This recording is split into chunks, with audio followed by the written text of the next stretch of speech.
Would you believe that our very first $100 farm stand day changed everything for us? We didn't have any fancy signage. There was no fancy professional branding or even a real cash register. Just a simple purple shed made out of scrap wood, a jar with a Venmo code, and a dream. That $100 was a seed that grew into a multiple five-figure a year business. In this video, we're going to show you exactly why farm stands work, how understanding why can help you turn your farm or homestead into a thriving source of income. Let's get into it. Hey there, I'm Scott. My wife and I, we run a year-round self-serve farm stand here in Ohio. We sell handcrafted lavender products, non-toxic wellness items, and A2 milk from local dairies. When we first started, it felt like farming was just going to be an expensive hobby. But when the first car stopped and then another, it finally clicked.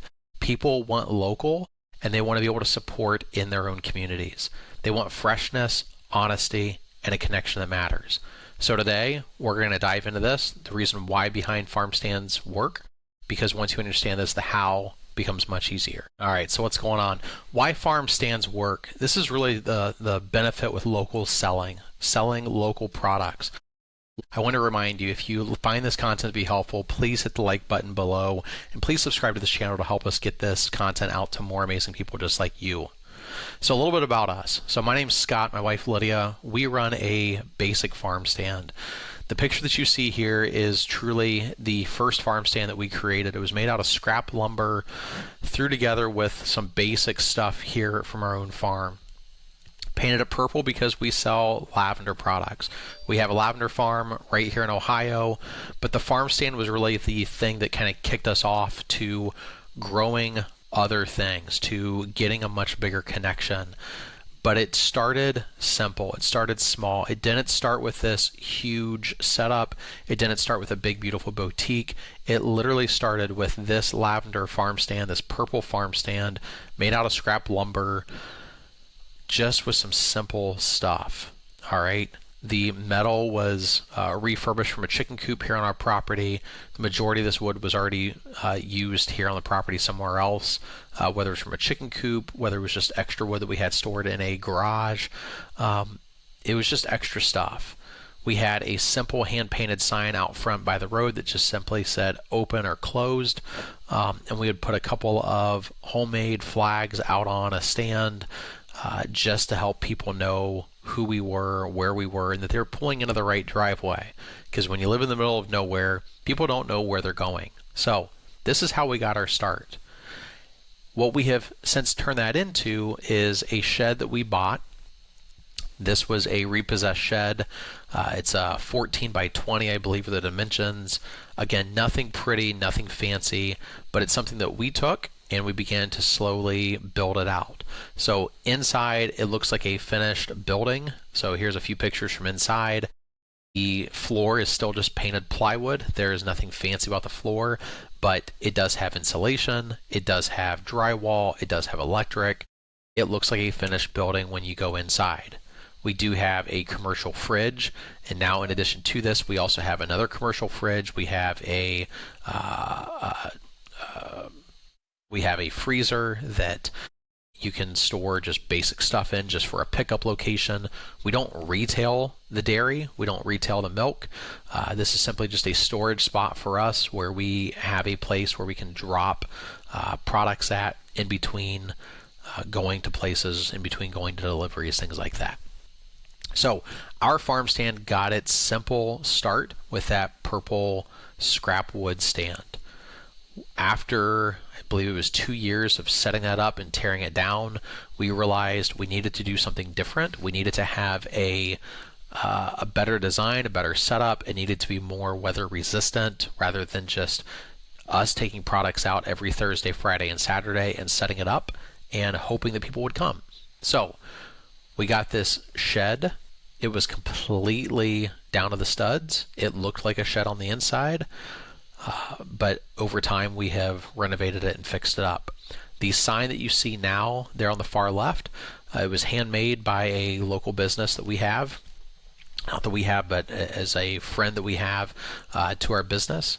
We wanted to have a sign that looked a little bit nicer. It's still not perfect, but we love the laser engraved sign that we have hanging there. The rest of the sign, the rest of the stand was just simply us painting some, again, scrap wood to make our stand out, if you will. You can see, I don't know if this will really show up, but you can see here this post. It's attached to a flag. This is a broom handle, just a basic dowel rod broom handle. These purple flags are zip tied onto that stand, onto that broom handle, if you will, and they are just simple flags from Amazon. If you want to see what kind of products we use, what supplies we use for our farm stand, whether that's shelving, whether that's packaging, labeling, we'll put a link for that down in the video description below. Take a look at that. They are all affiliate products, so we do get a little bit of a commission for just simply you clicking on the link, and we appreciate your support. So, why do farm stands work? Number one, because they sell direct. They keep more value, more profit in your pocket. So there are a couple of ways that you can sell products, right? If you go to the grocery store, the farmer did not sell his meat, his milk, his cheese. The factory did not sell their products directly to Walmart or Kroger or Meijer or Wegmans or whatever grocery store chain you have near you. They had to sell to a distributor, and oftentimes there's multiple layers of distribution in that chain. It's not farmer goes through and raises their chicken, they sell to a distributor, it then sells to the grocery store. There's typically multiple steps in there.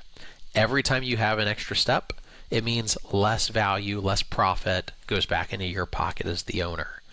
So by selling direct, the beautiful thing is you get to keep more of that value, more of that profit directly in your pocket.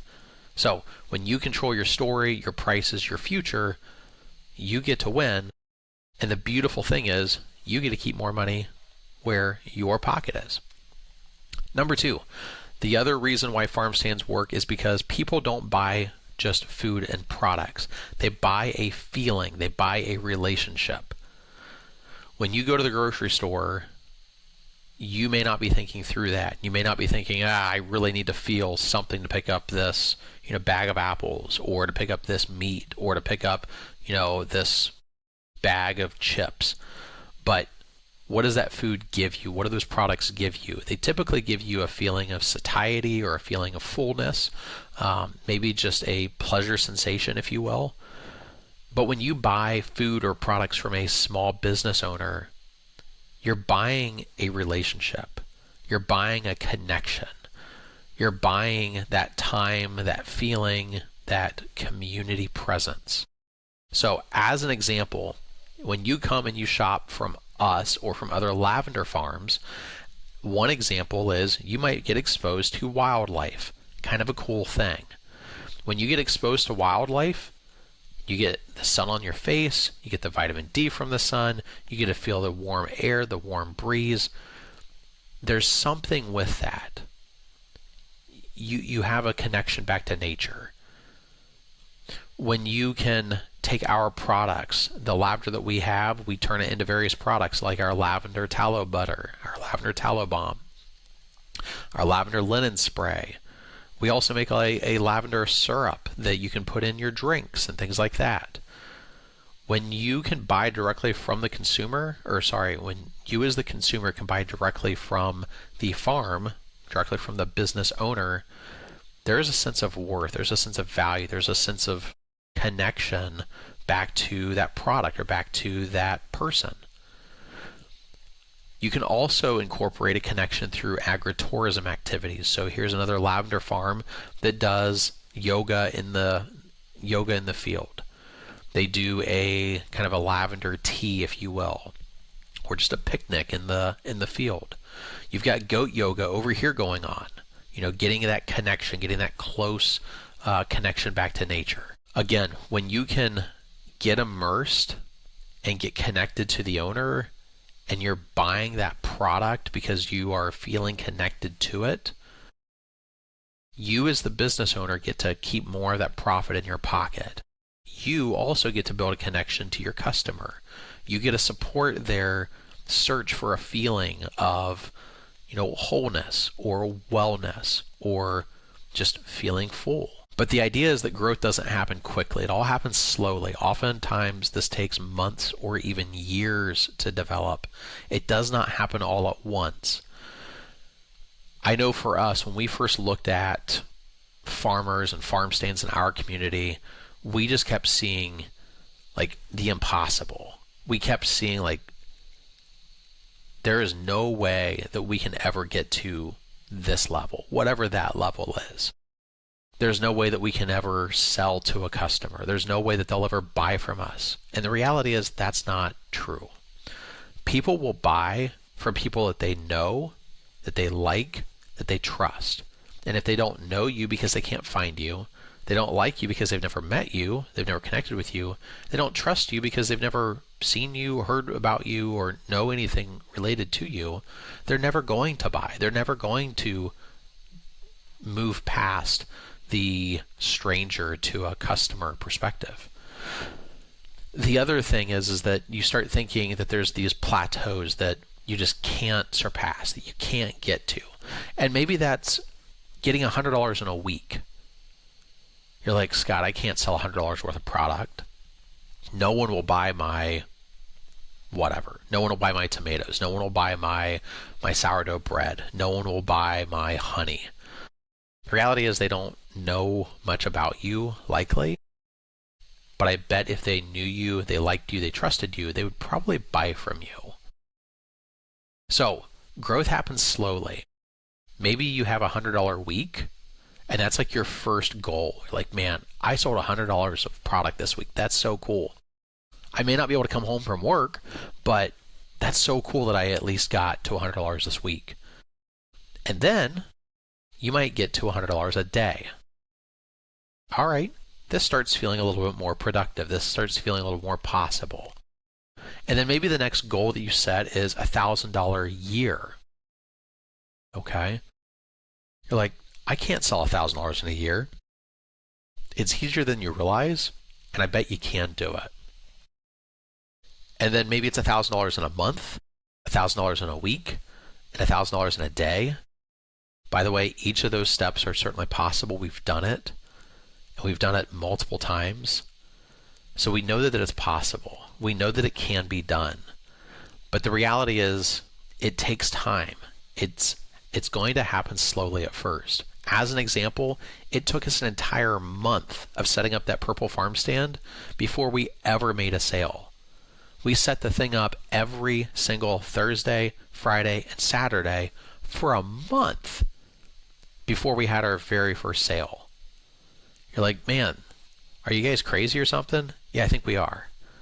But what we've done is we've seen how that passion, that persistence has paid off, and we've continued to see that growth happen. So what are some lessons learned? First, you have to listen to your customers. Again, I mentioned knowing, being known, being liked, being trusted. Customers will continue to come to you when you take the time to listen to them, when you take the time to build a connection with them. So you have to listen to your customers. I encourage you to keep notes. That might be something as simple as a notepad. Maybe that's taking some notes on your phone. Maybe that's putting a scrap paper near your bed and just writing things down at night. Maybe that's putting something together formally on the computer. The other thing is testing small changes. One of the challenges that many new business owners have is they don't have a clear vision and they don't have clear products. They don't have any clarity around what they're doing, and they just start doing all of these changes so fast. Well, the problem is none of that works, and then they give up. And then they say, well, nothing works. Nothing happens. You have to continue to do the same thing for a period of time, and a period of time being over a month, to realize this isn't working. I need a change. But test small changes. It's easier to test something small and fail than it is to test something big and truly see it fail. It's easier to buy back your time when you're testing those small changes.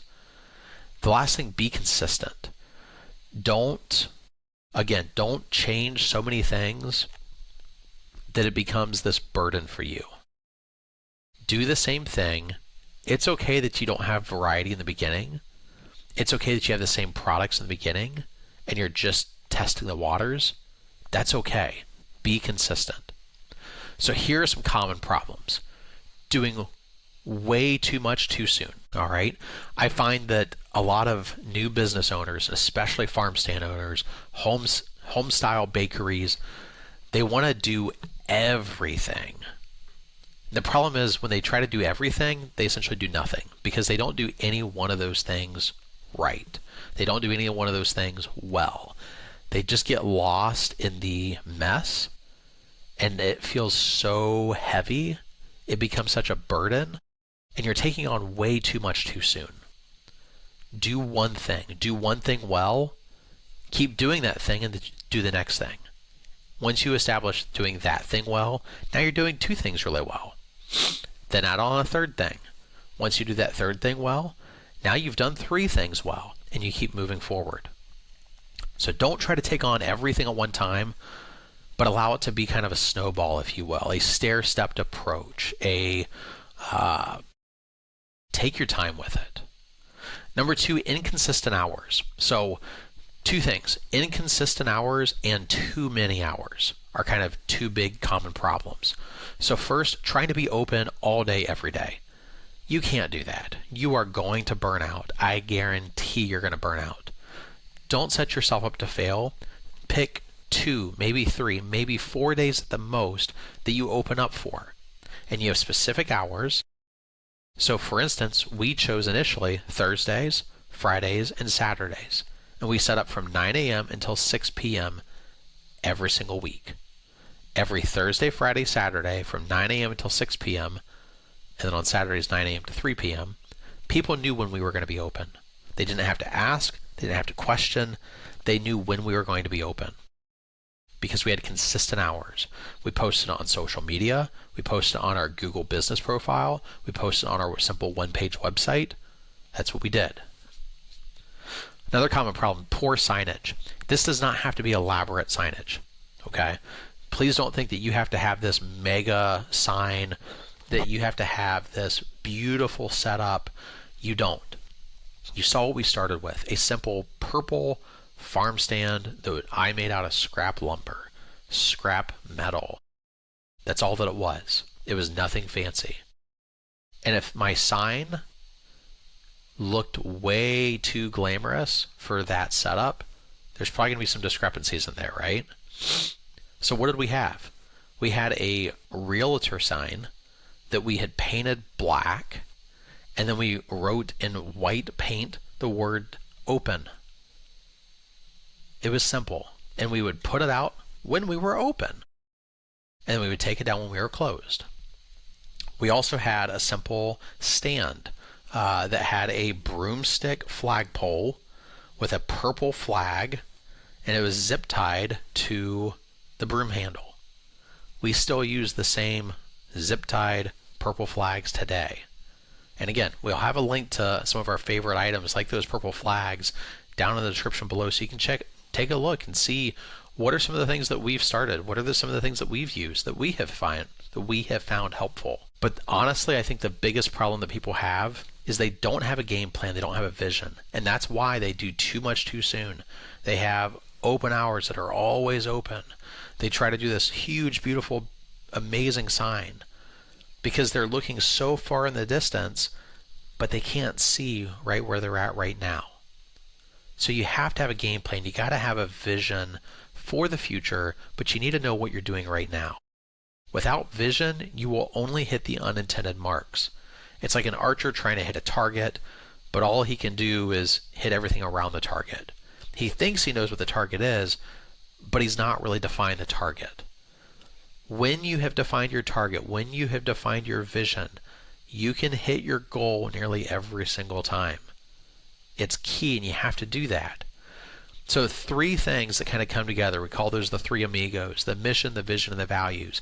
The mission is what you do right now, today. What are you doing right now for your business?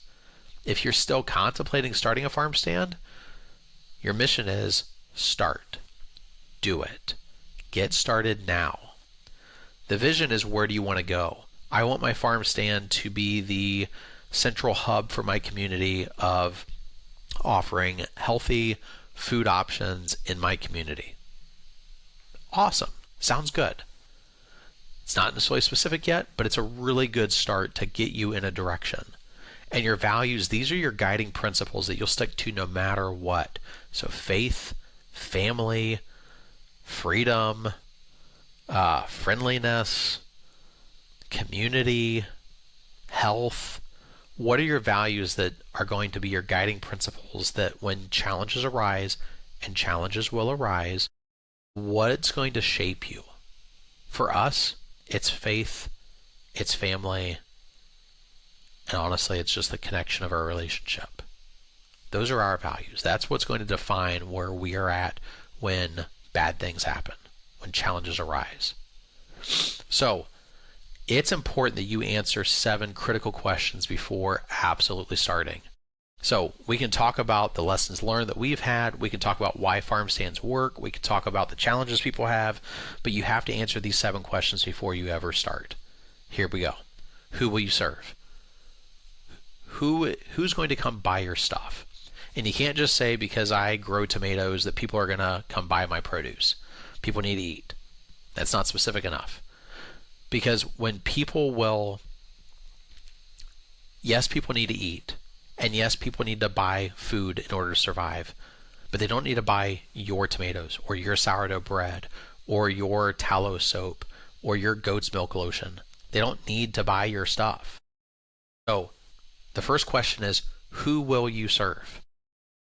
We specifically know that we want to serve, and we have defined this, that we serve females who are typically married, who are between the ages of 20 and 50, who have children living at home, who value health, wellness, and a natural, non-toxic lifestyle.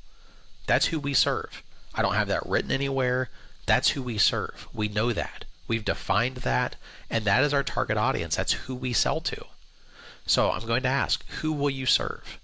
Secondly, what will you sell? That's where you fit in your tomatoes and your sourdough bread and your goat's milk soaps and your lotions and your salves and your butters and your creams. And that's where you start adding in those other things as far as what you will sell. If you know who you're going to sell to, then you can define what is their pain point, what do they like, what do they dislike, what do they do on the weekends, what do they enjoy, do they have expendable income. You can start answering some of that, and then that will help shift and that will shape what you sell to that audience, because you can always scale up that product once you know who you're selling to. Number 3, why would they buy it? What problem is it solving for them? You have to be able to answer that. What problem is your product solving for your ideal client? That's when you can begin to define why they would buy it. It's not just because they're hungry and they want food. It's because they value something.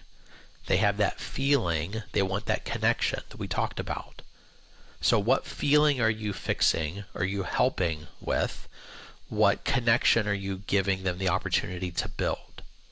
So there's a reason, there's a problem that they have that they're trying to solve. What solution are you giving them? Once you've defined who you're selling to, what you're selling, and why you're selling it to them, and why they would buy it, then you need to answer, where will you sell? It's going to be your farm stand. We know that. We've defined that.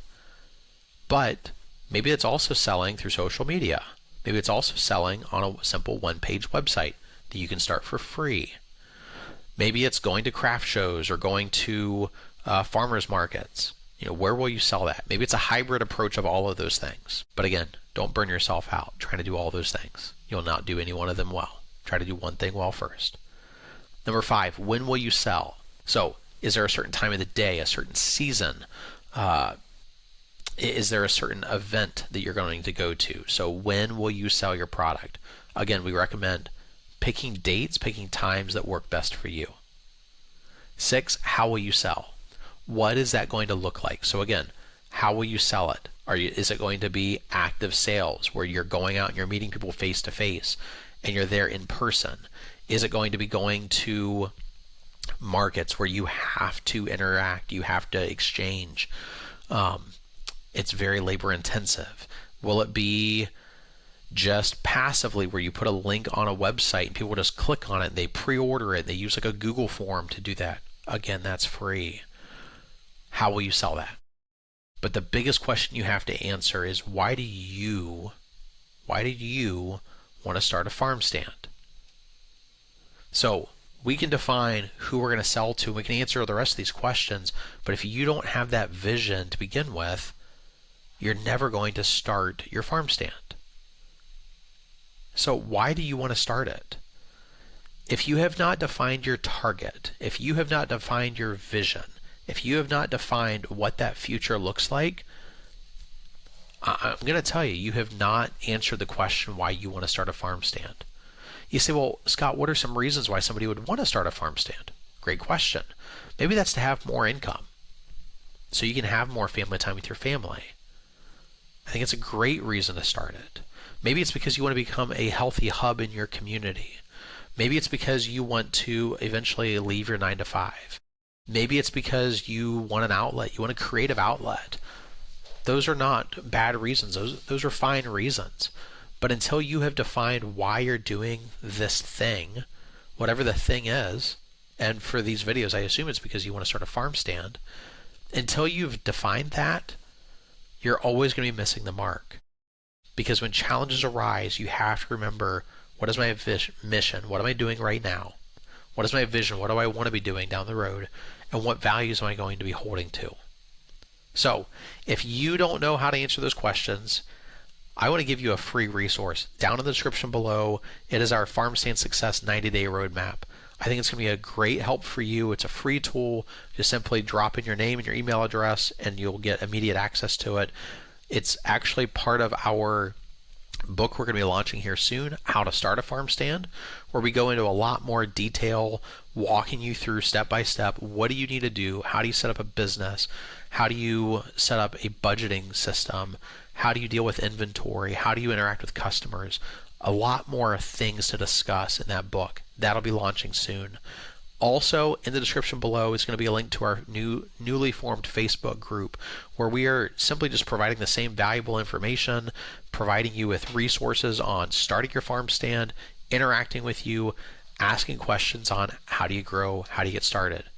Last thing, if you found this video to be helpful, please hit that like button. It really helps us to grow. It helps the algorithm. Please also subscribe, because you're going to want to stay tuned to some of the upcoming content where we're continuing to walk through how do you actually set up your farm stand. Hope you found this video to be helpful. Again, I'm Scott. Catch you on the next one.